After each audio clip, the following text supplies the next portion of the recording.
লভিছি সৌভাগ্য মোর শতেক দুহিতা, সারা বাংলাদেশ হতে ডাকে মোরে মাতা।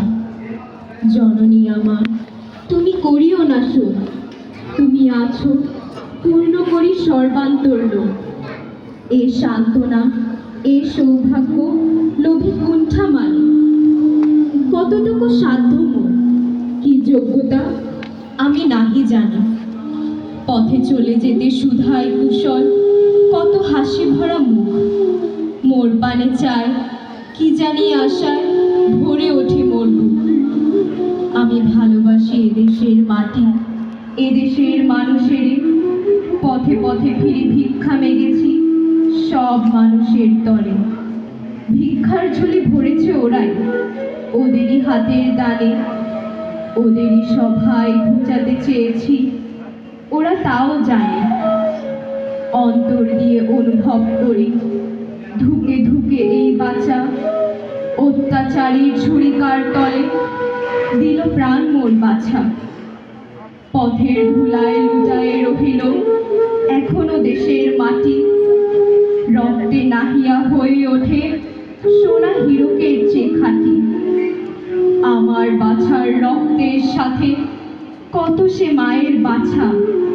বাঁচিয়া বাঁচায় বিপুল ভুবনে মোর নব সন্তানে।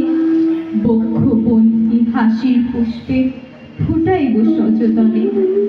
শতেক জোনার মা ডাকায় মোর শান্তি লঘুক মন। কে আছে সৌভাগ্যবতী আমার মতো।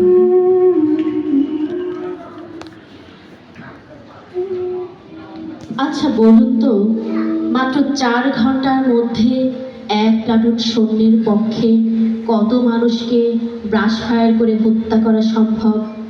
ভাবছেন হয়তো 300 থেকে 400 মানুষ, আরও বেশি হলে 600 কিংবা 700, তার চেয়ে বেশি হলে 1000 খানেক।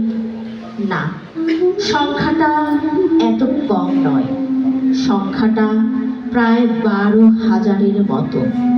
1971 সালে 20 মে খুলনার ডুমুরিয়া উপজেলার আটলিয়া ইউনিয়নের যুগনগরে পাকিস্তানি হানাদারেরা চালিয়েছিল এই ঐতিহাসিক গণহত্যা। পাকিস্তানি হানাদারদের নৃশংসতা ও অত্যাচারের মুখে প্রাণের ভয়ে খুলনা, বাগেরহাট, বরিশাল, ফরিদপুর, রামপাল, মোড়লগঞ্জ, কচুয়া, শরণখলা, মোংলা, দাগক, গটিয়াঘাটা ও চান্নার লাখ লাখ হিন্দু ধর্মাবলম্বী সহ বিপুল সংখ্যক মানুষের উদ্দেশ্য তখন খুলনার ডুমুরিয়া হয়ে সীমান্ত পাড়ি দিয়ে ভারতে পৌঁছানো। কারণ এদিকে নদীপথে যাতায়াতের সুবিধা অনেকটা নিরুত্তা। আটলিয়া ইউনিয়নের চুপনগরের আশপাশ তখন নিচু হলেও কেবল চুপনগর বাজারটা খানিকটা উঁচু। দক্ষিণাঞ্চলে নানা দিক থেকে আসা শরণার্থী হয়ে পাড়ি জমানো মানুষের ঢল তখন চুপনগর হয়ে সীমান্তমুখী। চুপনগর বাজার তাই বেশ পরিচিত। 18 এবং 19 মে হাজার হাজার মানুষ আসছে চুপনগরের আশেপাশে। পাকিস্তানি হানাদারেরা তখনও জানে না এখানে এত মানুষের ঢল। তখন আটলিয়া ইউনিয়নের চেয়ারম্যান ছিলেন শান্তি বাহিনীর সদস্য গোলাম হোসেন। 19 মে ভদ্রা নদীর খেয়াঘাটের ইজারাদার শামসুদ্দিন খান নামে এক বিহারি রাতে পাকিস্তানিদের ক্যাম্পে যোগাযোগ করে জানিয়ে দিলেন চুপনগর বাজারের বর্তমান অবস্থার কথা। হানাদারেরা এই খবর পেয়ে একটি ট্রাক একটি জিপে করে সেনা পাঠায়। তখন মানুষ কেবলই আসছিল নানা প্রান্ত থেকে। 20 মে 1971 দিনটি ছিল বৃহস্পতিবার। বেলা তখন 11:30। ঠিক এমন সময়েই সাতক্ষীরা থেকে পাকিস্তানি হানাদার বাহিনীর একটি ট্রাক ও একটি জিপ চুপনগর সাতক্ষীরা সড়ক ধরে মালতিয়া মোড়ের ঝাউতলা এসে থামে। এ সময় রাস্তার পাশে পাট খেতে কাজ করছিলেন মালতিয়া গ্রামের চিকন আলী মোড়ল নামের একজন। পাকিস্তানি সেনাদের দেখে তিনি হাতের কাস্তেটা ছুড়ে দিতেই সঙ্গে সঙ্গে ব্রাশ ফায়ার। এরপর একই গ্রামের সুরেন্দ্রনাথ কুমারকেও গুলি করে মারা হয়। এরপর পাতখোলা বাজারে ঢুকে গণহারে নিরীহ মানুষদের লাইনে দাঁড় করিয়ে গণহত্যা শুরু করে হানাদারেরা।